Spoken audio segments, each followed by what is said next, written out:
하나님 아버지, 오늘도 저희들 모여서 주님께 경배를 드리고 또 하나님 말씀을 공부할 수 있도록 인도해 주셔서 감사드립니다. 주님, 제가 주님의 진리를 온전하고 또 담대하게 전할 수 있도록 주님께서 능력을 더해 주시기 원합니다. 주님, 지금은 시작하는 시간이 오니 마치는 시간까지 주님께서 함께해 주시고 오직 주님께서만 영광 받으시기 원합니다. 감사드리며 우리 주 예수 그리스도 이름으로 기도드렸습니다. 아멘. 예, 오늘은 지난 시간에 이어서 구원의 목적 뒷부분을 살펴보도록 하겠습니다.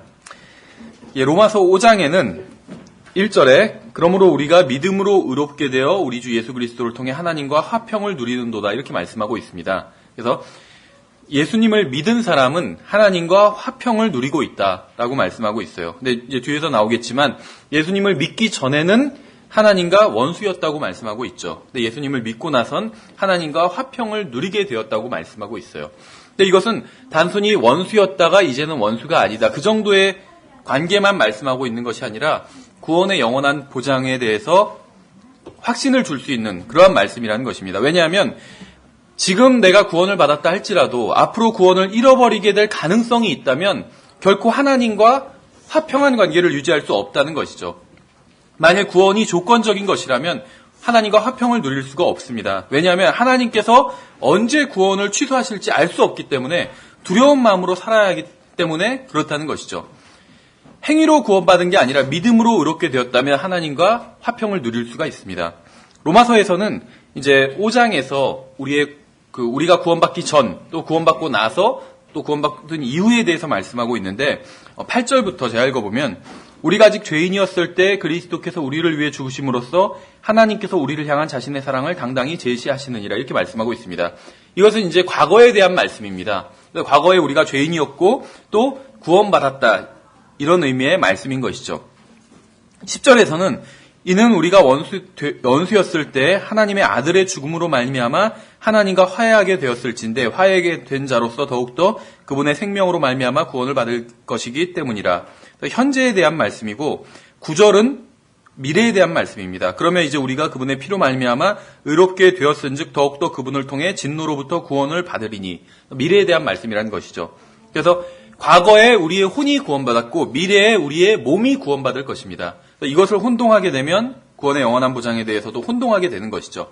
이것을 분명히 알면 내가 나의 혼이 확실히 구원받았고 앞으로 성경에서 구원받게 될 것이다 이런 말씀은 지금 내가 구원받지 못했다는 소리가 아니라 나의 혼은 구원받았지만 몸이 아직 변화받지 않았기 때문에 그 몸에 대한 말씀이구나 이렇게 알 수 있다는 것이죠.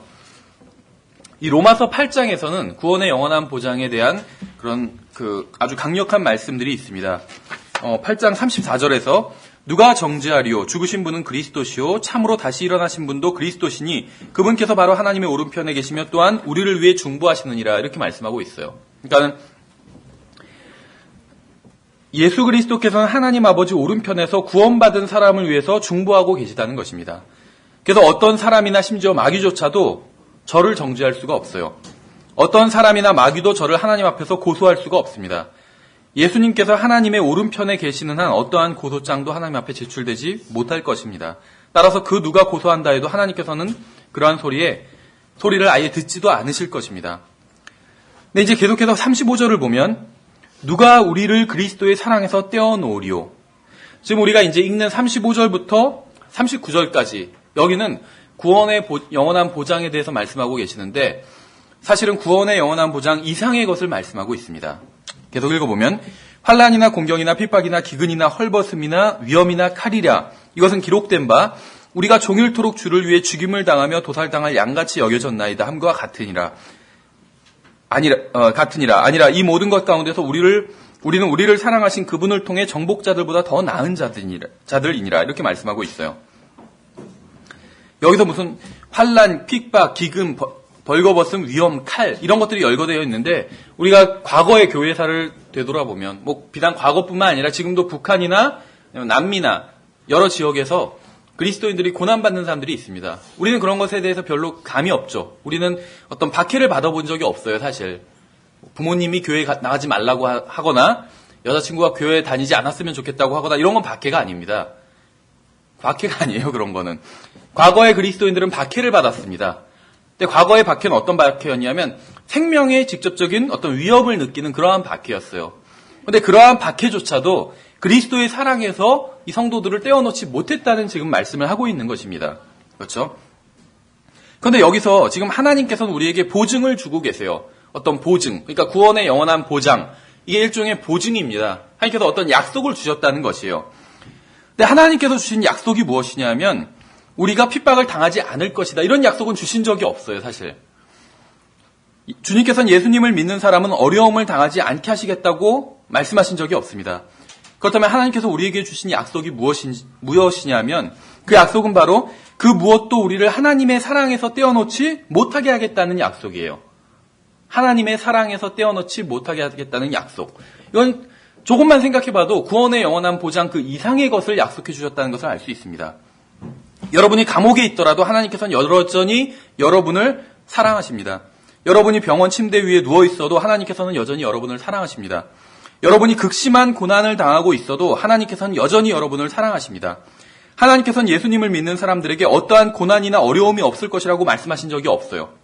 성경엔 그런 말씀이 없습니다. 하나님께서 우리에게 주신 보증은 어떠한 상황이 와도 하나님과 우리의 관계는 결코 깨지지 않고 하나님께서는 여전히 우리를 사랑해 주신다는 것입니다. 그러니까 이를테면 이런 것입니다. 구원의 영원한 보장이란 무엇이냐면 우리가 어떤 짓을 해도 우리의 구원이 취소되지 않는다는 것이요. 그렇죠. 지금부터 영원까지. 예를 들면 구원이 취소될 수 있다면 우리가 죽어서 하늘나라에 가도 거기서 언제 쫓겨날지 알 수 없게 되는 것이요. 그렇죠. 그러니까 구원을 잃어버릴 수 있다면 이 세상에서뿐만 아니라 하늘나라에서도 잃어버릴 수 있는 것이요. 이 세상에서 우리가 죄를 범하면 하나님께서 우리의 구원을 빼앗아 가신다는 것이요. 이것이 구원을 잃어버릴 수 있다고 믿는 사람들이 가르치는 것인데 만약 그것이 사실이라면 하늘나라에서도 구원을 잃어버릴 수 있게 되는 것이요. 그렇죠. 죽어서 하늘나라에 갔는데 거기서 어떤 죄를 지었어요. 그럼 당장 쫓겨나게 된다는 것이요. 근데 구원의 영원한 보장은 무엇이냐면 이 세상에서 구원을 잃어버리지 않고 하늘나라에서도 구원을 잃어버리지 않는다는 게 구원의 영원한 보장입니다. 그렇죠. 하늘나라에서 만약에 구원을 잃어버리지 않는다면 이 세상에서도 구원을 잃어버리지 않을 것이에요. 그런데 지금 로마서 8장의 말씀은 그것을 말씀하고 있는 것은 아니에요. 그것보다 훨씬 더 좋은 것을 말씀하고 있습니다. 예를 들면 제가 방금 말씀드린 것처럼 구원을 영원히 잃어버리지 않아요. 성경에 의하면. 한 번 구원받은 그리스도인은 절대로 구원을 잃어버리지 않아요. 우리가 지난 4번에 걸쳐서 5번에 걸쳐서 그것을 살펴봤죠. 그런데 지금 로마서 8장의 말씀은 그 이상의 것을 말씀하고 있어요. 무슨 얘기냐면 만약에 지금 내가 하늘나라에 갔어요. 그런데 하늘나라에 가서도 예를 들면 잘못을 막 행하고 있어요. 그런데 하나님께서 한 번 구원해 주신 사람은 구원을 뺏어가지 않으신다고 약속하셨잖아요. 그래서 하나님께서 하늘나라 하나님 아버지 집에서 저를 내쫓지는 않으세요. 그래서 저를 볼 때마다 화를 내세요. 내쫓지는 않는데. 지옥에 보내지는 않는데 화를 내세요. 아이고 저걸 내가 왜 구원했을까 하시면서. 그 구원을 잃어버린 건 아니죠. 하늘나라에서 쫓겨나지는 않아요. 영원한 생명을 가져가시진 않아요. 근데 하나님께서 보실 때마다 아이고 열받아 저걸 내가 왜 구원했을까. 그러지 않으신다는 거예요. 여기서 하시는 말씀은 단순히 우리가 구원을 잃어버리지 않을 뿐만 아니라 하나님께서 우리를 사랑하시는 걸 취소하지 않으신다는 거예요. 하나님과 우리의 사랑의 관계가 깨어지지 않는다는 말씀이에요. 로마서 8장의 말씀은. 이건 구원보다 훨씬 더 높은 것을, 많은 것을 말씀하고 있다는 것이죠. 몇 년 전에, 제가 정확히 기억은 안 나는데 아마 2년 전인지, 아마 3년 정도 전일 거예요. 터키에서 무슬림들이 3명의 그리스도인들을, 그러니까 목사들이죠, 선교사들, 살해했다는 소식이 있었어요.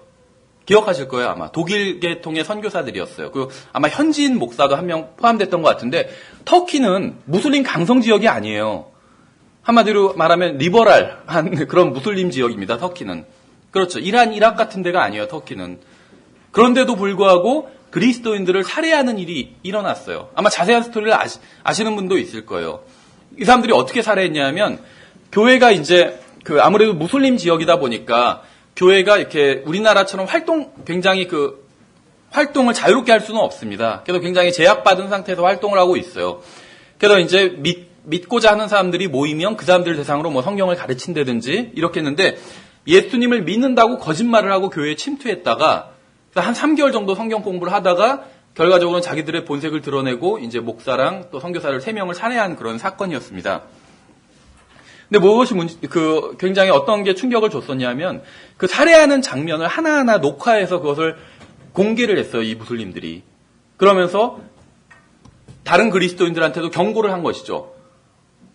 예를 들면 거기서는 그 무슬림에서 그리스도인으로 신앙을 바꾸면 변절한 것이잖아요. 그래서 변절자들 가만두지 않겠다 하면서 경고의 메시지였어요. 근데 살해한 게 굉장히 잔인했어요. 칼로 살해를 했는데 수십 군데를 찔렀죠. 목을 잘랐어요. 목을. 그걸 촬영해서 올렸어요. 인터넷에. 그래서 많은 사람들을 이제 경악하게 했는데 그 그리스도인들은 잔인한 방법으로 살해당했습니다. 그렇죠. 근데 놀라운 점이 어떤 점이었냐면 그 터키 지역에서 무슬림 강성 지역이 아닌데도 불구하고 그리스도인들이 숨어서 신앙생활을 했어요. 대부분이. 그래서 사실 이 무슬림들이 교회에 침투해서 이제 목사들과 또 선교사들을 다 끌어내서 그다음에 그 사람들을 살해한 것이거든요. 그래서 대부분의 그리스도인들은 다 숨어서 신앙생활을 하고 있는 상황이에요. 대부분이. 근데 이 사람들이 그리스도인들을 살해하고 나니까 어떤 일이 벌어졌냐 하면 300명의 그리스도인이 숨어있던 그리스도인들이 거리로 나왔어요. 피켓을 들고 나와서 막 데모를 한 것이 아니라 살해한 살해범들을 처벌하라 이렇게 데모한 것이 아니라 우리도 그리스도인입니다. 이렇게 피켓을 들고 나왔어요. 죽이려면 죽여보라는 거예요. 무섭지 않다고. 그리스도인들을 겁주기 위해서 살해를 하고 그 동영상을 올렸는데 우리도 그리스도인입니다. 오히려 밖으로 커밍아웃한 거예요. 일종의. 숨어있지 않고. 그러니까 더 믿음이 담대하게 된 것이죠. 그러니까 여기 로마서 8장 35절 말씀 그대로예요. 환난이나 기근이나 벌거벗으며 위험이나 칼이랴 이런 것이 하나님을 사랑하는 그리스도의 사랑에서 우리를 그리스도와 우리와의 사랑의 관계를 해서 우리를 떼어놓을 수 없다는 것이에요. 이런 것들이. 그렇죠. 그래서 이 그리스도인들은 무슬림들의 잔혹한 핍박을 피할 수는 없었지만 하나님의 사랑에서 끊어지지는 않았어요. 지금 그 말씀을 하고 있는 것입니다. 로마서 8장의 말씀은. 이 사람들의 생명이 사랑하는 가족으로부터는 끊어지고 또 머리가 몸으로부터는 끊어질지언정 하나님의 사랑으로부터는 끊어지지 않았다는 것입니다. 은사주의자들 아시는 분들이 있을 거예요. 교회 다니셨던 분도 있고 저도 처음에 구원받고 다닌 교회가 은사주의 교회였습니다. 은사주의 교회. 방언하고 막 이런 교회였어요. 그래서 예배 시간에 공식적으로 방언 그 타임이 있어요. 막 먼저 찬양 한 30분, 40분 정도 하고 한 20분 정도 또 방언하는 타임이 있었어요. 외국에 있는 은사주의 교회였는데 은사주의 설교자들은 하나님께서 누군가를 사랑하시면 그 사람은 부자가 되고 병이 낫게 된다고 주장을 합니다. 그런데 한번 생각해 보세요. 그런 말이 사실이라면 여러분이 병에 걸리고 가난하게 된다면 그게 무엇을 의미하는 것이겠습니까? 하나님께서 여러분을 사랑하지 않는다는 게 되는 것이죠. 하나님께서 누군가를 사랑하시면 그 사람은 부자가 되고 건강하다는 것이에요. 병에 안 걸리고. 근데 어떤 사람이 병에 걸리고 가난하게 되면 그리스도인들도 망하는 사람 많잖아요. 병에 걸린 사람 많고. 그러면 그 사람을 하나님께서는 더 이상 사랑하지 않는다는 게 되어버린다는 것이죠. 근데 여러분이 가난하다 해도 하나님께서는 여전히 여러분을 사랑하십니다. 사도 바울을 생각해 보세요. 지금 우리의 관점으로 보면 어떻게 보면 노숙자예요. 노숙자. 근데 서울역 노숙자처럼 거기 하루 종일 누워서 뭐 소주만 마시는 게 아니라 복음을 열심히 전하던 사람이었죠. 여러분이 병들었을 때도 하나님께서는 여전히 여러분을 사랑하십니다. 여러분이 감옥에 갇히고 고난을 당하고 어려움에 처한다고 해서 하나님께서 여러분들을 미워하시는 게 아니라는 것입니다. 여러분이 무슨 일을 당해도 하나님께서는 여전히 여러분을 사랑하신다는 것이죠. 마태복음 25장에 이런 말씀이 있어요. 25장에서 이제 양과 염소의 민족을 나누시게 되죠. 예수님께서 재림하시고 나서 이제 대환란 때 이스라엘 백성들을 어떻게 대했는지 또 하나님의 말씀을 어떻게 대했는지를 기준으로 해서 양의 민족과 염소의 민족을 나누게 됩니다. 근데 이제 양의 민족으로 분류된 사람들은 구원받을 사람들이고 환란을 통과해서 구원받을 민족들이죠.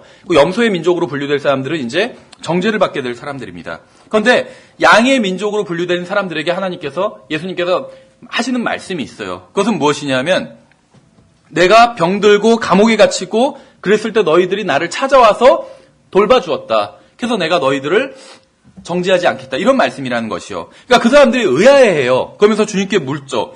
우리가 어느 때에 주께서 병드신 것이나 감옥에 갇힌 것을 보고 주께 갔나이까?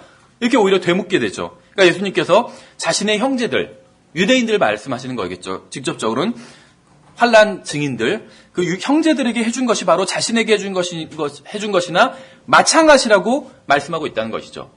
그럼 여기서 이제 한 가지 퀴즈를 드리면 이 환난 증인들이라는 사람들이 나와요. 나중에 계시록에 보면 마태복음에도 나오고. 근데 이 환난 증인들은 어떤 일을 하냐 하면 회심한 유대인들, 교회가 들림받고 나서 나중에 유대인들이 하나님께로 온전히 돌아오게 됩니다. 그래서 예수 그리스도를 믿게 돼요. 그리고 하나님의 말씀을 전하게 됩니다. 그래서 어떠한 극심한 환난과 핍박 중에서도 하나님의 말씀을 담대히 증거하게 돼요. 이 사람들이.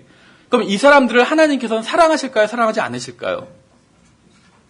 극심한 환난 중이에요.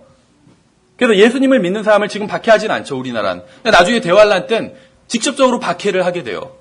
마치 중국이나 이런 데서 예수님을 믿는 사람들을 박해하는 것처럼. 근데 그런 사람들을 그런 박해 중에서도 예수 그리스도를 신실하게 증거하고 있어요. 이 사람들을 하나님께서 사랑하실까요? 안 사랑하실까요? 당연히 사랑하시겠죠. 그런데 이 사람들이 감옥에 갇히고 병원에 누워있게 되고 그래요. 그래서 이 사람들을 돕는 사람들을 또 주님께서 칭찬해 주시는 것이죠. 마지막 때에는 예수님을 잘 믿는 주님의 형제들도 환난을 당하게 됩니다. 예수님을 잘 믿고 주님의 증인이 된다고 해서 고난이나 핍박을 받지 않는 게 아니라는 것이에요. 지금 복음을 열심히 전한다고 해서 이 세상에서 잘 되는 것이 아니라는 것입니다. 은사주의자들은 이러한 사실을 모르고 있는 것이죠. 주님의 형제들도 줄이고 목마르고 헐벗고 투옥되고 병들 것입니다. 지금도 그렇고 나중에도 그렇게 돼요. 그러나 그럼에도 불구하고 그들은 하나님의 사랑에서 끊어지지는 않을 것이에요. 35절에 보면 내가 확신하노니 사망이나 생명이나 천사들이나 정사들이나 권능들이나 현재 있는 것들이나 장래 있는 것들이나 높음이나 깊음이나 다른 어떤 창조물이라도 능히 우리를 그리스도 예수 우리 주 안에 있는 하나님과의 관계에서 떼어놓지 못하리라 라고 되어 있는 성경이 있다면 잘못된 성경이에요. 능히 우리를 그리스도 예수 우리 주 안에 있는 하나님의 사랑에서 떼어놓지 못하리라 이렇게 말씀하고 있어요. 만약에 제가 성경을 썼다면 능히 우리 주 예수 그리스도 안에 있는 하나님과의 우리와의 관계에서 떼어놓지 못하리라 이렇게 썼을 것 같아요. 우리의 상태가 엉망진창이라 할지라도 그러니까 우리의 지위는 변하지 않는 것이죠. 하나님과 우리의 관계는 변하지 않아요. 이것이 구원의 영원한 보장이에요. 우리가 무슨 짓을 해도 구원을 잃어버리지는 않는다는 것이에요. 왜냐하면 우리는 하나님의 자녀이기 때문에 이것이 하나님과 우리의 관계인 것이에요. 생명의 관계. 우리가 실제로도 잘못을 해도 부모님이 혼내긴 하지만 그렇다고 해서 부모님과 우리의 자식 관계가 없어지는 건 아니죠. 심지어 호적을 파가도 부모와 자식 관계가 없어지는 건 아니에요. 그건 생명의 관계이기 때문에 하나님과 우리의 관계도 마찬가지라는 것이죠. 그런데 지금 로마서 8장 39절은 그 말씀을 하고 있는 것이 아니라는 것입니다. 하나님과 우리의 관계를 떼어놓지 못한다는 것이 아니라 하나님의 사랑에서 우리를 떼어놓지 못한다고 말씀하고 있어요. 이것은 우리에게 굉장히 큰 위로를 주는 말씀이라는 것이죠. 여러분이 구원받았다면 여러분은 하나님의 사랑으로부터 끊어질 수가 없어요. 관계가 끊어질 수 없는 것이 아니라 사랑으로부터 끊어질 수 없다는 것입니다. 이 말씀은 구원의 영원한 보장 이상의 것을 약속하고 있어요. 하나님께서는 사망이나 생명이나 천사들이나 정사들이나 높임이나 깊음이 우리를 하나님으로부터 끊을 수 있다고 말씀하고 있지 않아요. 주님께서는 이러한 것들이 하나님의 사랑에서 우리를 떼어놓지 못한다고 말씀하고 있습니다. 지금 성경이 말씀하시는 것이 무엇인지 아시겠습니까? 생각해 보세요. 여러분이 여행을 가면 자녀와 멀리 떨어져 있게 되죠. 그런데 자녀를 사랑하는 마음이 변하지는 않잖아요. 그렇죠? 몸이 떨어져 있다고 해서 일종의 그런 것을 말씀하고 있는 것이에요. 그렇죠? 주님과 우리 사이는 단순히 어떤 관계를 맺은 사이 관계, 어떤 관계, 아버지와 아들이라는 부모와 자식이라는 관계를 형성한 사이 이상의 것이라는 것입니다. 어떤 사람은 우리가 받은 구원이 하나님과 어떤 계약을 맺은 거나 마찬가지다. 이렇게 얘기하는 사람도 있어요. 하나님께서는 신실하신 분이고 자신의 약속을 끝까지 지키시는 분이기 때문에 우리의 구원은 취소되지 않을 거라는 것이요. 그렇죠. 계약을 맺어도 그것을 어기는 사람들이 굉장히 많잖아요. 그렇죠. 계약을 맺어도 그약을 파기하는 사람들이 많이 있어요. 근데 하나님은 신실하시기 때문에 그 계약을 파기하지 않으실 거라는 거예요. 맞는 얘기예요. 그렇죠. 틀린 얘기는 아니에요. 그런데 성경은 그 이상의 것을 말씀하고 있어요. 사랑은 계약이 아니에요. 사랑은. 그렇죠. 집을 사고 팔고 물건 사고 팔고 이런 건 다 계약이에요. 아니면 뭐 학원에 등록하고 이것도 다 계약이에요. 그렇죠. 모든 것이 다 계약이에요. 계약서를 쓴다고 해서 꼭 계약이 아니라 계약서를 안 써도 물건 사고 팔 때도 다 그것도 계약이에요. 일종의. 그런데 사랑은 계약할 수가 없어요. 그렇죠. 언제까지 나를 사랑할 것 하고 그런 계약서를 써봐야 소용이 없어요. 그런 거는. 실제 법으로도 소용이 없어요. 사랑은 계약의 대상이 아니에요. 근데 하나님께서 우리에게 주신 약속은 단순한 계약을 넘어선 사랑의 약속을 주신 것이에요. 사랑의 약속을. 로마서 5장에서는 예수 그리스도께서 우리를 위해 죽으셨는데 그 이유는 우리와 계약하셨기 때문에 죽으셨다 이렇게 말씀하고 있지는 않아요. 우리를 사랑하셨기 때문에 죽으셨다고 말씀하고 있어요. 그래서 우리의 구원이 안전한 것입니다. 주님께서 저를 구원하신 이유는 저를 사랑하셨기 때문이에요. 저의 구원을 지켜주시는 이유도 저를 사랑하시기 때문입니다. 그리고 저의 인생과 영혼을 통틀어 결코 일어나지 않을 일은 바로 제가 하나님의 사랑으로부터 떨어져 나가는 것이에요. 그러한 일은 영원히 일어나지 않을 것입니다. 왜냐하면 하나님께서 저를 사랑하시기 때문에. 여러분은 자녀들에게 화를 낼 때도 있고 화를 낼 때가 있어요. 그렇죠. 그러나 그렇다고 해서 아이들을 사랑하지 않는 것은 아닙니다. 아이들에게 실망할 때도 있지만 그렇다고 해서 아이들을 사랑하는 것을 그만두진 않아요. 아이들을 징계한다고 해서 아이들을 사랑하지 않는 것은 아니라는 것이죠. 우리는 단순히 구원받은 상태로 영원히 사는 게 아닙니다. 하늘나라에서 영원히 사는 것, 이걸 성경에서 약속해주고 있는 것이 아니에요. 우리는 단순히 하나님과 부모 자식 관계로 영원히 사는 게 아니에요.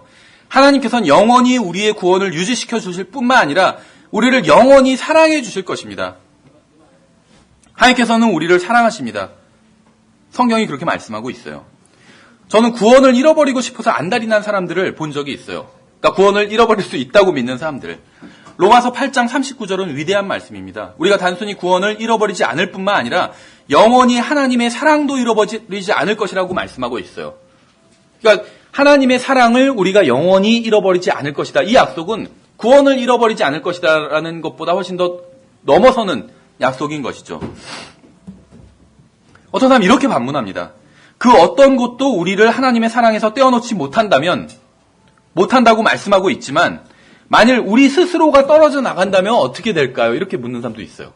로마서 8장 38, 39절에선 그 어떤 것도, 어떤 창조물도, 천사나 어떤 것도, 앞으로 있을 일이나 지금 있는 일이나 어떤 것도 우리를 하나님의 사랑에서, 구원에서 떼어놓는 것이 아니라 하나님의 사랑에서 떼어놓을 수 없다고 약속하고 있죠. 근데 우리 스스로가 만약에 떨어져 나가면 어떻게 되는가? 이렇게 묻는 사람이 있다는 것이죠. 근데 성경에선 분명히 어떤 창조물도 떼어낼 수 없다고 말씀하고 있잖아요. 우리가 스스로 생겨난 존재가 아니죠. 창조물이죠. 그럼 우리 스스로도 떼어낼 수 없다는 말씀이에요. 이것은 결국. 구원을 잃어버릴 수 있다고 믿는 사람들은 믿는 사람들이 있어요. 근데 그 사람들이 어떤 사람이 구원을 잃어버린다고 말하는 그 기준이 무엇이냐면 주로 죄를 가지고 얘기해요. 그렇죠. 그래서 어떤 죄를 지으면 구원을 잃어버릴 것이다. 이렇게 얘기하는데 그것은 굉장히 정말 뜬구름 잡는 얘기가 된다는 것입니다. 명확하지 않은 얘기예요. 왜냐하면 그 죄라는 게 얼마나 나쁜 죄인지 혹은 얼마나 오랫동안 그 죄를 지어야지 구원을 잃어버리는지 성경에선 나와 있지 않다는 것이죠. 그래서 지난번에도 명확성의 원칙을 말씀드렸잖아요. 국가의 법도 나쁜 놈들은 처벌한다. 이런 법은 없어요. 그렇죠. 그건 명확하지 않아요. 내가 봤을 땐 저놈 나쁜 놈인데 딴 사람은 좋은 놈이라고 하는 경우도 많아요. 그렇죠. 그러니까 나쁜 놈은 처벌한다. 이런 법은 없다는 것이죠. 그럼 어떤 나쁜 짓을 해야지 처벌하는지 아주 명확하게 나와 있어요. 그래야지 법적 안정성이 있다는 것이죠. 예측 가능하고, 이런 해도 처벌받지 않지만 이런 하면 처벌받는구나. 이걸 알 수 있잖아요. 그렇죠? 그러니까 법은 굉장히 명확하거든요. 문자 그대로고, 함의법도 마찬가지라는 것입니다. 만약에 구원을 잃어버릴 수 있었다면 어떻게 해야지 구원을 잃어버리는지 미리 말씀해 놓으셨을 거예요. 왜냐하면 어떻게 해야지 구원을 받을 수 있는지 말씀해 놓으셨잖아요. 그럼 매우 명확해요. 예수님을 믿으면 구원을 받는다 이렇게 말씀하고 있어요. 너무 명확해요. 그렇죠? 그걸 받아들이기 싫은 건 자유지만 명확한 건 사실이라는 것이죠. 그런데 구원을 잃어버릴 수 있다면 그것도 명확하게 말씀하셨을 거라는 것입니다. 그런데 그런 말씀이 없다는 것이죠. 어떠한 죄를 지어도 구원은 잃어버리지 않아요. 죄를 지어도 된다는 얘기가 아닙니다. 죄를 지으면 하나님과 관계는 그대로 있지만 교제가 깨져버리게 되겠죠. 자기가 하나님과 교제를 하기 원치 않게 되겠죠. 마치 죄를 지은 아담처럼 그렇게 되는 것이죠. 근데 성경은 분명히 어떠한 죄를 지어도 구원을 잃어버리진 않는다고 말씀하고 있어요. 그리스도의 심판석에서 심판을 받을지언정, 책망을 들을지언정 구원을 잃어버리진 않아요. 근데 이건 너무나도 당연합니다. 왜 그러냐면 계속해서 말씀드리는 거지만 여기서 또 다른 어떤 증거를 말씀드리면 생각해 보세요. 가장 큰 죄가 무엇일까요? 가장 큰 죄. 여러분이 알고 있는 가장 큰 죄가 뭐예요? 사람 죽이는 거? 많은 사람들을 죽이는 거? 근데 성경에서 말씀하시는 가장 큰 죄는 달라요. 무엇이냐면 마태복음 22장 37절에 나와요. 내 혼과 마음을 다해서 하나님을 사랑하는 것이 가장 큰 계명이죠. 하나님의 계명이 많이 있어요. 그렇죠? 그러니까 다시 말하면 계명이 어려운 게 아니에요. 커맨드먼트, 명령이에요. 하나님께서 이것을 하라고 말씀하신 것들이 많이 있어요. 그렇죠? 명령들. 그런데 그 중에서 가장 큰 명령이 있다고 말씀하셨어요. 그것이 무엇이냐면 하나님을 사랑하라는 명령이에요. 그럼 가장 큰 명령을 어긴 것이 가장 큰 죄겠죠. 살인하지 말라, 이것도 명령이에요. 근데 그거보다 더 큰 명령이 무엇이냐면 하나님을 사랑하라는 명령이에요. 두 번째로 큰 명령은 무엇인지 아세요? 내 이웃을 내 자신과 같이 사랑하라는 것이요. 첫 번째 가장 큰 명령은 하나님을 사랑하라는 것이고, 두 번째로 큰 명령은 이웃을 자신과 같이 사랑하라는 명령이에요. 이게 가장 큰 명령이에요. 하나님을 사랑하지 않으면 가장 큰 죄를 짓는 것입니다. 그리스도인이건 아니건 하나님을 사랑하지 않으면 가장 큰 죄를 짓는 것이요. 그렇다면 구원받은 사람들이 짓는 죄 중에 가장 큰 죄는 무엇이냐면 하나님을 사랑하지 않는 거예요. 담배를 피고 교회에 안 나오고 11조를 안 내고 술 마시고 살인을 하고 사기를 치고 이게 가장 큰 죄가 아니에요. 그거 작은 죄라는 게 아니에요. 큰 죄예요. 그런 죄도. 그렇죠? 근데 그거보다 더 큰 죄는 무엇이냐면 하나님을 사랑하지 않는 죄예요.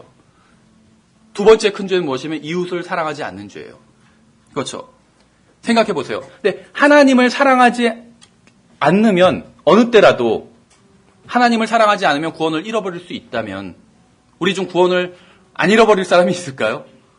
이웃을 사랑하지 않으면 구원을 잃어버릴 수 있다면. 왜냐하면 가장 큰 죄니까 그것이. 두 번째로 큰 죄잖아요. 구원을 잃어버리지 않겠죠. 근데 어떤 사람도 이런 죄로 구원을 잃어버린다 이렇게 가르치는 사람은 또 없어요. 살인을 하면 구원을 잃어버린다 이렇게 가르치는 사람은 있어도 하나님을 사랑하지 않으면 구원을 잃어버린다. 이웃을 사랑하지 않으면 구원을 잃어버린다 이렇게 가르치는 사람은 없어요. 왜냐하면 그건 자기도 할 수 없거든요. 아무리 훌륭한 목사라도 그걸 할 수가 없어요. 그래서 그렇게 가르치지는 않아요. 그런데 그러면 가장 큰 죄를 져도 구원을 잃어버리지 않는다면 다른 죄들을 져도 구원을 잃어버리지 않는 건 당연하겠죠. 그렇지 않아요? 하나님을 사랑하고 이웃을 사랑하라는 이 두 명령에 비하면 다른 모든 것은 작은 것들입니다. 담배 피고 욕하고 술 마시고 자신 이웃을 살인하고 이런 것들은 이웃을 자신과 같이 사랑하지 않는 죄에 비하면 아주 작은 죄예요. 그 어떤 죄도 이 두 계명을 범하는 것보다 작은 죄라는 것입니다. 사람들은 다른 죄를 지으면 구원을 잃어버릴 수 있다고 생각하면서 가장 큰 두 계명을 범하는 죄에 대해서는 구원을 잃어버리지 않을 것이라고 생각한다는 것이죠. 이건 잘못된 생각이라는 것이 말도 안 되는 생각이고 성경적이지도 않고. 고린도전서 1장에서는 8절에서 이렇게 말씀하고 있어요. 이것은 곧 그리스도의 증언이 너희 안에서 굳게 세워진 바와 같도다. 이로써 너희가 어떤 선물에서도 뒤처지지 아니하고 우리 주 예수 그리스도의 오심을 기다리나니 그분께서 또한 너희를 끝까지 견고하게 하사 우리 주 예수 그리스도의 날에 너희가 책망받을 것이 없게 하시리라 이렇게 말씀하고 있어요. 우리를 견고하게, 우리의 구원을 견고하게 지켜주는 건 우리 자신이 아니라 예수 그리스도라는 것이에요. 고린도 교회가 얼마나 엉망진창이었어요. 근데 이 사람들의 구원을 끝까지 지켜주는 것은 예수 그리스도라는 것이죠. 우리가 예수 그리스도를 믿고 구원받으면 예수님께서는 우리를 하나님 앞에서 자신이 오시는 날까지 견고하게 지켜주실 것입니다. 예수님께서는 자신을 믿으면 영원한 생명을 주시겠다고 약속하셨어요. 그리고 그 말씀을 뒤집지 않으신다는 것입니다. 디도서 1장 2절에서 하나님은 거짓말을 못하신다고 말씀하고 있죠. 하나님 전지전능하신 건 맞아요, 사실. 그 말 자체는. 그런데 못하시는 것도 있어요. 다 하실 수 있는 건 아니에요. 못하시는 게 뭐냐면 바로 거짓말이에요. 거짓말은 아무리 하려고 노력해도 못하세요, 하나님은. 왜냐하면 하나님의 성품에 맞지 않아요, 그것은. 근데 성경에서 요한일서 5장 20절에서는 예수님이 참 하나님이라고 말씀하고 있죠. 따라서 예수님은 거짓말을 하실 수가 없습니다. 예수님은 거짓말을 하지 못하기 때문에 자신을 믿는 사람에게 영원한 생명을 주시고 다시 영원한 생명을 취해가실 수가 없어요. 그건 거짓말이기 때문에. 만일 도로 가져갈 수 있는 것이라면 그것은 영원한 게 아니에요. 그렇죠? 예수님께서 여러분을 아시면 아시는 것이지 다시 말을 바꿔서 나는 너희를 결코 알지 못하노라 이렇게 말씀하실 수가 없어요. 내 양은 나를 알고 우리도 예수님을 알고 예수님도 우리를 아시죠. 근데 다시 모르는 관계가 될 수 없다는 거예요. 그건 거짓말이기 때문에. 그래서 구원을 잃어버릴 수가 없다는 것입니다. 갈라디아서 3장에서는 오 어리석도다 갈라디아 사람들아 예수 그리스도께서 십자가에 못 박히신 것이 너희 가운데서 너희 눈앞에 분명하게 제시되었거늘 누가 너희를 꾀어 너희가 진리에 순종하지 못하게 하더냐. 내가 너희에게서 다만 이것을 알고자 하노라. 너희가 율법의 행위로 성령을 받았느냐 믿음에 관하여 들음으로 받았느냐 이렇게 말씀하고 있죠. 아무도 행위로 구원받을 수 없습니다. 구원받은 모든 사람들은 믿음으로 구원받았어요. 행위로 구원받을 수가 없어요. 구약시대엔 믿음 플러스 행위로 구원받은 게 아니에요. 우리가 나중에 다른 시리즈 공부에서 이것을 자세하게 살펴볼 것입니다. 왜냐하면 믿음 플러스 행위로 구원받을 수 있었다면 예수 그리스도께서 오실 필요가 없었어요. 아무도 구원받을 수가 없었어요. 그래서 하나님께서는 오직 행위가 아닌 믿음으로만 구원받는 방법을 말씀해 주셨다는 것이죠. 만일 행위로 구원받을 수 있는 삶이 있었다면 믿음으로 구원받는 것이 필요가 없다는 것이죠. 그걸 굳이. 어쨌든 간에 3절에서 너희가 그렇게 어리석으냐, 너희가 성령 안에서 시작하였다가 이제는 육체로 완전해지고자 하느냐. 만일 여러분이 스스로 구원한 게 아니라면 스스로 구원을 유지할 수도 없다는 것이죠. 그렇죠? 갈라디아서 2장에서는 이렇게 말씀하고 있습니다. 내가 그리스도와 함께 십자가에 못 박혀 있으나 그럼에도 불구하고 사노라. 그러나 내가 아니요 그리스도께서 내 안에 사시느니라. 지금 이제 그리스도인들이 어떻게 살아가고 있는지에 대해서 말씀하고 있는 것이죠. 나는 지금 내가 육체 안에서 사는 삶을 하나님의 아들 안에서 있는 나의 믿음으로 사노라. 뭔가 이상하지 않으신가요? 하나님의 아들 안에 있는 나의 믿음으로 사노라. 이렇게 된 성경을 갖고 있으면 그것도 가짜 성경이에요. 진짜 성경에서 어떻게 되어 있냐면 나를 사랑하사 나를 위해 자신을 주신 하나님의 아들의 믿음으로 사노라 이렇게 되어 있어요. 하나님의 아들을 믿는 나의 믿음으로 사노라 이렇게 말씀하고 있는 것이 아니라 하나님의 아들의 믿음으로 사노라 이렇게 말씀하고 있어요. 우리가 사는 게 누구의 믿음으로 사냐면 나의 믿음으로 사는 것이 아니라 예수 그리스도의 믿음으로 산다는 것이에요. 이게 굉장히 중요해요. 구원의 영원한 보장과 관련이 있어요. 어떤 사람은 신앙생활을 잘하다가 믿음을 잃어버리게 되면 구원도 잃어버리게 된다고 주장을 합니다. 예수님을 믿다가 예수님을 부인하는 사람도 있어요. 그렇죠? 더 이상 안 믿겠다고. 그럼 그 사람은 예수님을 믿었을 땐 구원받았지만 예수님을 안 믿게 됐을 땐 구원을 잃어버리게 되었다. 이렇게 주장하는 사람들이 있어요. 근데 성경은 그렇게 말씀하지 않고 있다는 것입니다. 성경은 우리가 사는 게 우리의 믿음이 아닌 하나님의 아들의 믿음이라고 말씀하고 있어요. 우리가 구원받기 전엔 자신의 믿음으로 살았을 수 있어요. 근데 구원받고 나서는 우리 자신의 믿음이 아닌 하나님의 아들의 믿음으로 우리가 살고 있는 것이요. 우리의 믿음과 관련 없어요. 이것은 하나님의 아들의 믿음과 관련이 있어요. 무슨 말이냐면 사람이 자신의 믿음을 예수 그리스도 안에 두면, 다시 말하면 예수 그리스도를 믿으면 이 말이죠. 내 믿음을 예수 그리스도 안에 두어요. 예수님을 믿는 것이죠. 그러면 예수님께서는 구원해 주십니다. 그렇죠? 예수님을 믿으면 구원해 주시겠다고 약속하셨잖아요. 성경에서. 그럼 그때부터 그의 구원을 유지시켜 주는 것은 그 사람의 믿음이 아니라 예수님의 믿음이라는 것입니다. 저의 믿음은 실패한 적이 있어요. 그렇죠? 여러분들 실패한 적 없어요? 잘 믿다가 배반한 적이 있잖아요. 그렇죠? 나의 믿음을. 내가 믿고 있는 것이 있는데 그걸 배반한 적이 있어요. 근데 예수 그리스도의 믿음은 실패한 적이 없어요. 단 한 번도. 생각해 보세요. 시간이 없으니까 다 찾지는 않아도 마가복음 4장에 보면 바다를 건너는 장면이 나와요. 그러니까 배를 타고 예수님께서 제자들과 배를 타고 바다를 건너시는 장면이 나옵니다. 제자들이 예수님과 한 배에 tas어요. 근데 예수님이 주무시고 계셨죠. 폭풍이 쳤어요. 막 배를 뒤집어 엎을 만한 폭풍이었어요. 어부들이었잖아요. 제자들 중에 상당수가. 그런데 어부들이 막 두려워서 떨 정도면, 어부들 기본적으로 수영 다 하죠. 두려워 떨 정도면 엄청난 폭풍이었어요. 그래서 예수님을 막 깨우죠. 깨우면서 뭐라고 말하냐면 우리가 죽는 것을 돌아보지 아니하시나니까. 엄청난 폭풍이었어요. 그래서 어부들조차도 빠져 죽을 수 있을 만한 그런 폭풍이었죠. 그러니까 예수님께서 뭐라고 말씀하시냐면 바람과 파도를 잔잔하게 하시고 나서 제자들에게는 어찌 너희가 믿음이 없느냐 이렇게 물으셨어요. 왜 믿음이 없냐고. 예수님께서 주무시는 사이에 폭풍이 불어서 배가 침몰하게 되었습니다. 제자들은 예수님을 깨우고 죽는다고 아우성이에요. 그러자 예수님께서는 바람을 꾸짖으시고 바다를 고요하게 하시고 그리고 나서 제자들에게 어찌 너희가 믿음이 없느냐 이렇게 물으셨어요. 제자들은 믿음이 없었어요. 그렇죠? 그래서 너희가 왜 믿음이 없느냐고 예수님께서 꾸짖으신 것이죠. 제자들은 믿음이 없었지만 예수님과 한 배에 타고 있는 이상 안전하게 바다를 건널 수가 있었습니다. 그들의 안전은 그들의 믿음에 있지 않고 예수님의 믿음에 있었어요. 제자들은 믿음이 없었지만 예수님의 믿음이 있었어요. 그렇죠? 자신이 믿음을 잃어버리게 되면 구원을 잃어버리게 될 것을 걱정하는 사람들이 있습니다. 어려운 일이나 고난을 당하게 되면 하나님에 대한 자신의 믿음을 잃지는 않을까 걱정하는 것이죠.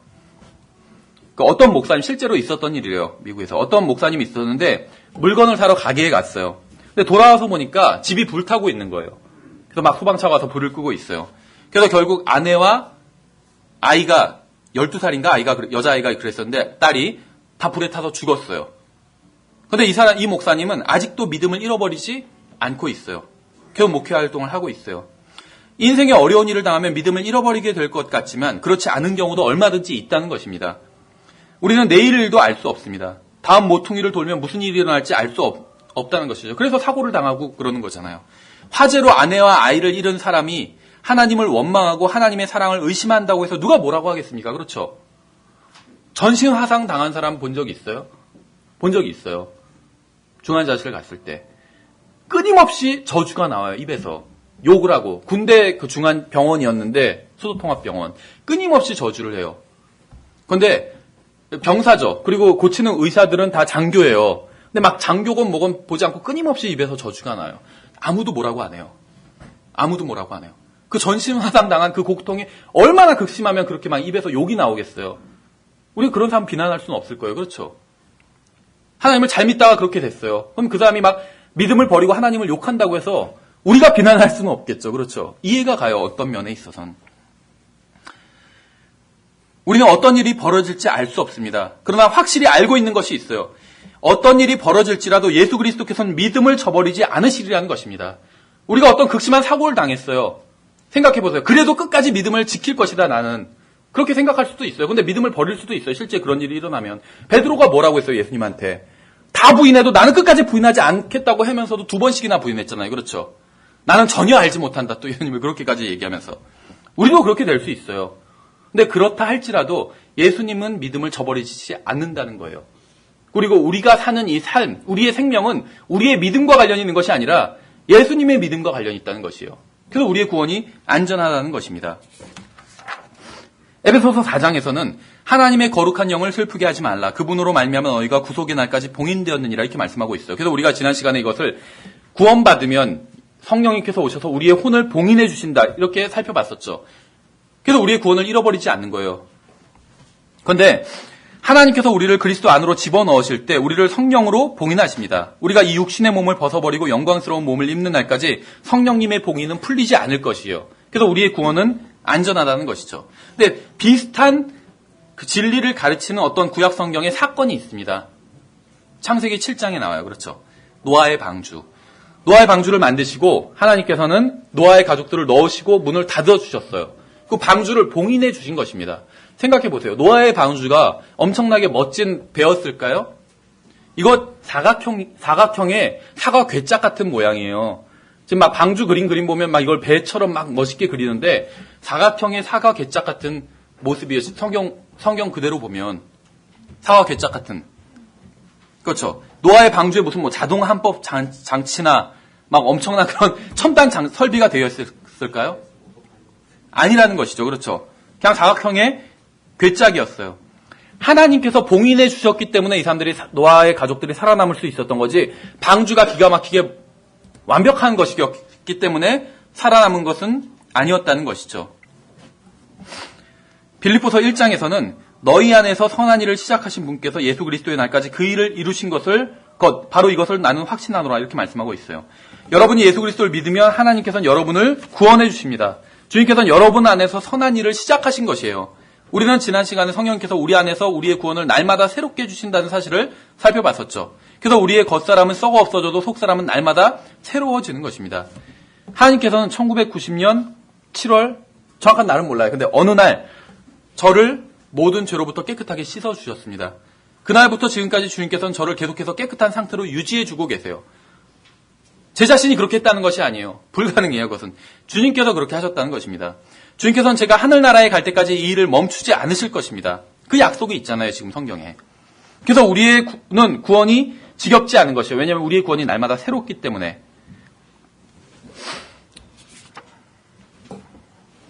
여러분 중에는 구원받은 지 10년, 20년 아니면 30년이 지난 사람도 있을 것입니다. 그러나 혼에 관해서는 그런 연수가 어떻게 보면 소용이 없어요. 왜냐하면 혼은 영원히 살 것이기 때문이죠. 우리가 주님과 함께 영원히 살 때에는 더 이상 날이나 달이나 년을 셀 필요가 없습니다. 그래서 우리는 바로 어제 구원받은 것 같고 또 날마다 새로워지는 것이에요. 그렇죠. 디모데후서 2장에서는 13절에서 이렇게 말씀하고 있습니다. 11절부터 보면 그것은 신실한 말이로다. 우리가 그분과 함께 죽었으면 또한 그분과 함께 살리라. 우리가 고난을 당하면 또한 그분과 함께 통치하리라.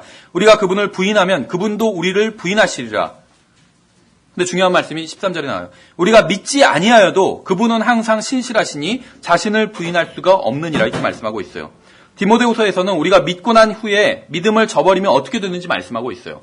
믿다가 믿음을 저버리는 사람들 많이 있잖아요. 예수님을 믿고 나서 신앙생활을 잘하는가 싶더니 어느새 믿음을 저버리는 사람들이 있어요. 많이 봤어요, 저는. 누구나 그런 사람이 될 수 있습니다. 구원받은 사람이 믿음을 버리면 예수님께서 어떻게 하시는지에 대해서 성경은 우리가 믿지 아니하여도 그분은 항상 신실하시니 자신을 부인할 수 없느니라 이렇게 말씀하고 있다는 것이죠. 그렇죠. 자신을 부인하실 수가 없대요. 우리 안에 들어오셨잖아요. 그래서 우리를 부인하실 수가 없는 거예요. 그렇죠. 은사주의 목사 중에 지금은 죽었는데 오랄 로버츠라는 사람이 있습니다. 미국에. 오랄 로버츠라는 목사가 있었어요. 아마 좀 관심 있는 분들은 들어본 적이 있을 거예요. 은사주의 목사예요. 은사주의는 어떤 병이 낫고 아까 말씀드린 것처럼 예수님을 잘 믿으면 부자가 되고 병이 낫고 건강하게 산다 이런 걸 가르치는 것이 은사주의입니다. 물론 은사주의가 그것만 가르치지는 않아요. 예수 그리스도의 재림도 가르치고 건전한 교리들도 많이 가르치는 게 있습니다. 그런데 잘못된 것들, 이런 잘못된 것들도 가르치고 있어요. 은사주의는. 이 은사주의 오랄 로버츠라는 목사를 열심히 따라다니는 어떤 구원받은 자매님이 있었습니다. 실제로 있었던 일이에요. 근데 이 오랄 로버츠는 장사를 할 줄 아는 사람이었어요. 그래서 이 자매님한테 어떻게 얘기했냐면 자매님이 하나님께 속한 사람이라면 결코 병들지 않을 것입니다. 이렇게 얘기를 했어요. 근데 이 자매님이 50세가 되었을 때 암에 걸렸어요. 그래서 이 자매님이 오랄 로버츠에게 특별 안수 기도를 받기 위해서 수백만 원의 헌금을 했습니다. 우리나라도 그래요. 어떤 병 고침을 받기 위해서 그 신유의 은사를 가진 목사님에게 헌금을 해요. 그래야지 접수가 돼요. 연담이. 그래서 이 자매님도 헌금을 했어요. 그래서 오랄 로버츠는 그녀에게 만일 그녀가 하나님의 자녀라면 병이 나을 것이라고 얘기를 했어요. 근데 그녀는 암으로 인해서 육체적으로 고통당했고 당연히 육체적 고통이 있었겠죠. 또 오랄 로버츠의 말로 인해서 정신적으로도 엄청난 고통에 시달렸습니다. 왜냐하면 이 자매님은 분명히 예수님을 믿는 자매님이었어요. 그런데 오랄 로버츠의 말대로 한다면 하나님의 자녀는 병에 걸리지 않을 것이고 걸리더라도 나을 것이라고 믿었어요. 이 오랄 로버츠의 말을 믿었기 때문에. 그래서 그런데 문제는 뭐냐면 시간이 지나도 병이 낫지 않아요. 아무리 안수를 받고 해도 병이 낫지 않는다는 것이요. 그러니까 결국 어떤 결론을 내렸냐면 하나님께서 자신을 내쫓으셨다고 생각했어요. 하나님의 가족에서 내쫓아 버리셨다 자신을. 왜냐하면 자신의 몸속에 있는 암덩어리가 하나님께서는 더 이상 자신을 사랑하지 않으신다는 증거라고 생각했던 것이죠. 그렇죠. 생각해보세요. 어떤 사람들은 너무 은사주의 교회를 거기도 예수님 믿는 사람들이 너무 비판하는 게 아닌가 이렇게 생각하는 사람이 있는데 오랄 로버츠는 인간에게 할 수 있는 가장 더럽고 치사한 짓을 한 사람입니다. 그는 병들어 고통 중에 있는 구원받은 그리스도인 자매님을 그녀가 구원받지 못했고 하나님께서도 그녀를 쫓아버리셨고 그녀의 구원을 도로 가져가셨다고 믿게 만들었어요. 이 자매님이 결국 어떻게 됐냐면 예수님을 믿기는 했지만 자신이 구원받지 못했고 또 하나님께로부터 완전히 쫓겨났고 영원한 생명도 빼앗기고 말았다고 생각하면서 죽었어요. 결국엔. 그렇게 생각하면서. 그러니까 암으로 인해서 몸도 고통을 당했지만 정신적으로도 엄청난 고통에 시달린 것이죠. 그런데 여기까지 사실이에요. 실제로 있었던 일이고. 그 다음부터는 상상이에요. 성경을 근거한 제 상상. 이 자매님이 이 세상에서 마지막 숨을 내쉬고 하늘나라에서 눈을 떴을 때 예수님을 믿었기 때문에 구원받은 사람이죠. 이 자매님이 아마 예수님을 보면서 이렇게 얘기했을 거예요. 저는 제가 구원을 잃어버렸다고 생각했어요. 이렇게 얘기하겠죠. 그럼 예수님께서는 딸아 너는 내가 신실하지 않다고 생각하느냐 이렇게 얘기하시겠죠. 저는 주님께서 저를 버리신 줄 알았고 저도 믿음을 버렸거든요. 나중에는. 그렇게 얘기하겠죠. 그럼 예수님께서 내가 너에게 영원한 생명을 준다고 약속하지 않았느냐 이렇게 말씀하시겠죠. 주님 분명히 주님께서 그렇게 말씀하셨지만 저는 제가 구원을 잃어버렸다고 생각했어요. 이렇게 얘기하겠죠. 내가 너를 끝까지 구원할 것이라고 분명히 말하지 않았느냐 이렇게 얘기하시겠죠. 이 자매님은 결국 믿음 없이 죽었습니다. 하나님 부인하고 죽었어요. 결국. 왜냐하면 하나님이 자기를 버리셨다고 생각하기 때문에. 그러나 이 자매님은 하늘나라로 갔어요. 결국. 왜냐하면 예수 그리스도의 피가 그녀를 오래전에 이미 깨끗하게 했기 때문에. 비록 성경을 왜곡시키는 거짓말쟁이들 때문에 자신이 하늘나라에 갈 수 없을 것이라고 생각하고 죽었지만 하늘나라로 갔다는 것이죠. 우리가 믿지 않아도 주님께서는 여전히 신실하신 분이시고 자신을 부인하실 수 없는 분입니다. 그렇죠. 예수님을 젊었을 때 믿었다가 평생 예수님을 잊고 사는 사람들도 굉장히 많이 있어요. 그럼 이 사람들이 죽었을 때 어떻게 될까요? 하늘나라에 가겠죠. 그 예수님을 보면서 이렇게 얘기하겠죠. 주님, 저는 주님을 완전히 잊고 살았습니다. 이렇게 얘기하겠죠. 그럼 주님께서 이렇게 말씀하실 거예요. 아들아, 나는 너를 한 번도 잊은 적이 없단다. 왜냐하면 나는 나를 부인할 수 없기 때문에. 성경이 그렇게 말씀하고 있잖아요. 만일 여러분이 구원받고자 하는 진실한 마음을 갖고 성경에서 말씀하시는 복음을 믿었다면 이제는 더 이상 구원을 혹시 잃어버리지나 않을까 하고 염려할 필요가 없다는 것입니다. 하나님께서 주신 영원한 구원 그 안에서 안식할 필요가 있다는 것이요. 만일 예수 그리스도를 개인적인 구원자로 믿고 받아들인 적이 없다면 자신이 구원받았다고 착각하지 말아야 됩니다. 구원의 영원한 보장은커녕 일시적인 보장도 받을 수가 없기 때문에 그렇다는 것이죠. 구원은 믿음을 통해 은혜로 받습니다. 하나님께서 우리를 구원하신 목적은 하늘나라에 데려가기 위함이 아니라 선한 일을 하게 하고 우리가 또 예수 그리스도처럼 되게 하기 위해서 또 우리와 영원히 남편과 아내로서 사랑을 나누기 위해서 구원해 주신 것이에요. 그러니까 구원을 잃어버릴 염려가 전혀 없다는 것입니다. 다음 시간에 계속해서 살펴보도록 하겠습니다. 수고하셨습니다.